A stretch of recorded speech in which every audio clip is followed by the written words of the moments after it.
Let us enter into the Word. There's the story of four friends, who went to a remote village.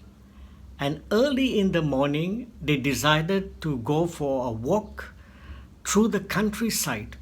It was not very bright at that time. And as they were walking, suddenly one of the guys screamed and he shouted out, "Snake! Snake!" And another guy got so frightened he sat down and started to cry. And the third guy started shouting at all the other people and said, "Why did we come out at this hour? I told you we should not go out for a walk at this hour."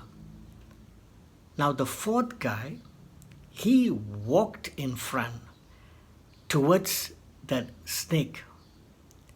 And then he looked at the snake and saw that it was just a rope. And so he took up the rope, went back to his three other friends and showed them it was just a rope. Brothers and sisters in Christ, the moral of the story is there's a real connection with what we see, what we perceive, and our feelings. And we can see different reactions according to what we see. The three guys really thought they saw a snake.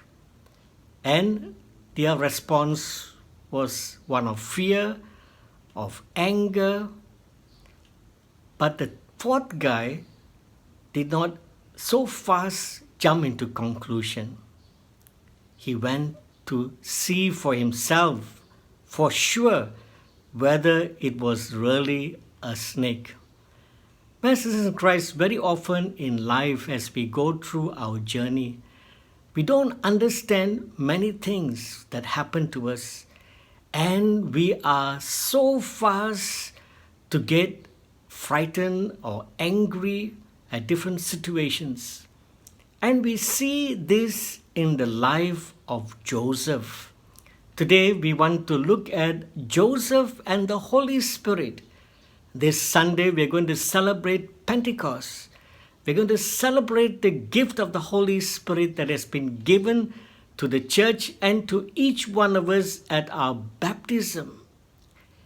Now, Saint Joseph was put in a very awkward situation because he had already betrothed to Mary. That means entering into the first stage of marriage.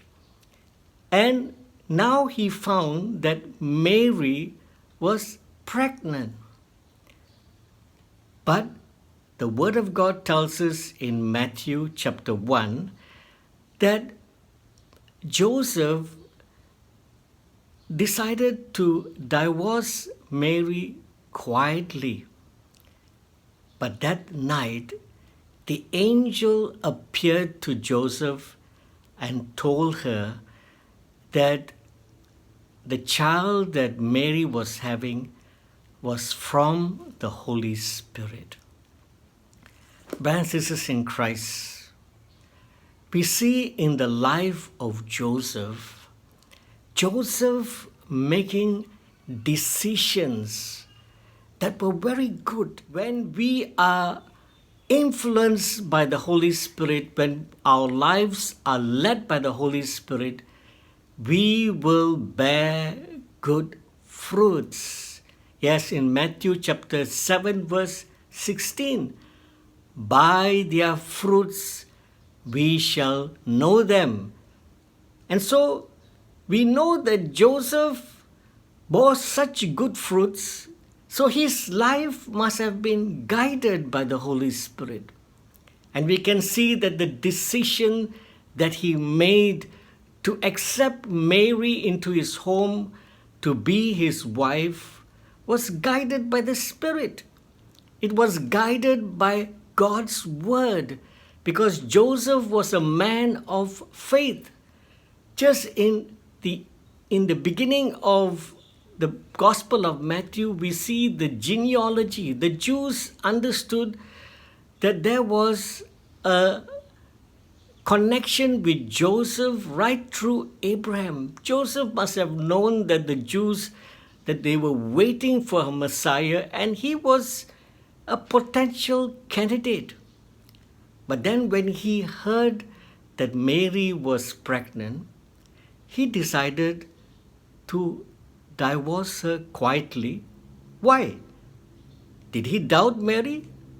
Definitely not, because he trusted Mary. He knew that Mary would not be somebody who would be unfaithful to him.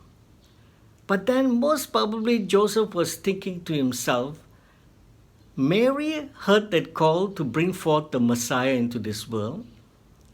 I didn't hear that call from God.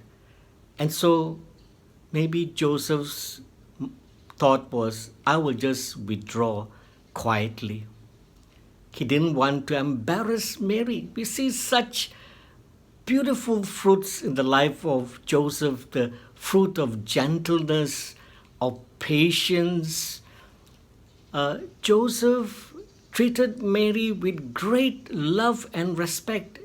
He didn't want to shame her. He didn't want to put down her before others. And soon as the angel said that she was having a child by the Holy Spirit, and the angel told Joseph to take Mary as his wife, Joseph obeyed the word of God. And Joseph took Mary straight away.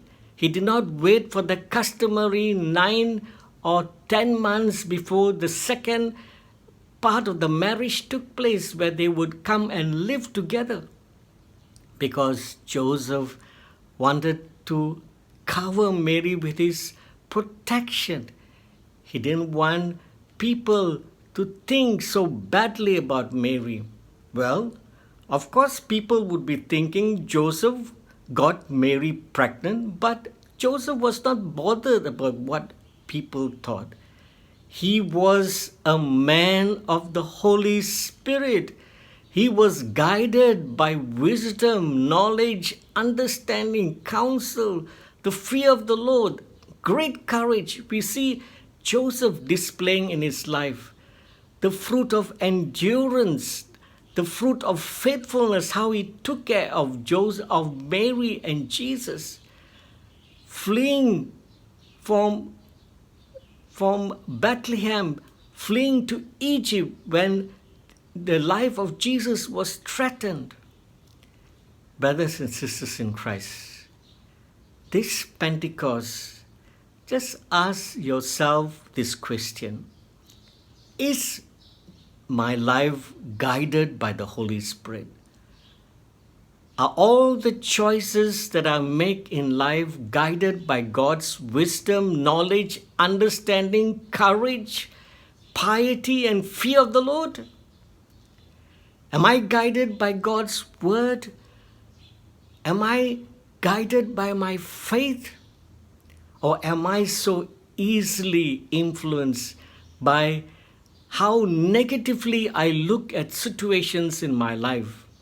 Am I a person that gets so easily fearful, angry when things do not go the way that I want it to go? Brothers and sisters in Christ, to really bear good fruits of the Holy Spirit of joy, love, peace, patience, gentleness, self-control, faithfulness, kindness, and generosity. Yes, if we want to bear good fruits, we must be men and women willing to let go our plans and always seek God's plan. We must be like Joseph, always willing to put God before himself, before others. He was not bothered about his own reputation. What Joseph was most concerned was obedience to God, faithfulness to God. And because of that deep faith, because of that deep love, because of that deep knowledge that he was called to be part with Mary in raising up the Messiah. Joseph and Mary, both of them decided to live a chaste life. Yes, today's world has so much of sins against sex. But we see Joseph, a man of great self-control, chaste and holy and pure, because he put God's plan above everything else. Once he knew his mission in life, he was willing to pay the price to follow the Lord. And so let's open our hearts to the Holy Spirit. Let us surrender our lives to the Lord this Pentecost.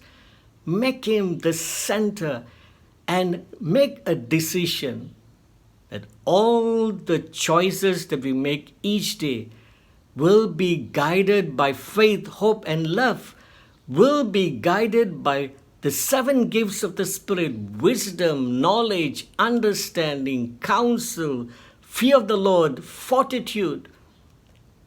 And let us bear the good fruits of the Spirit in our lives. God bless you.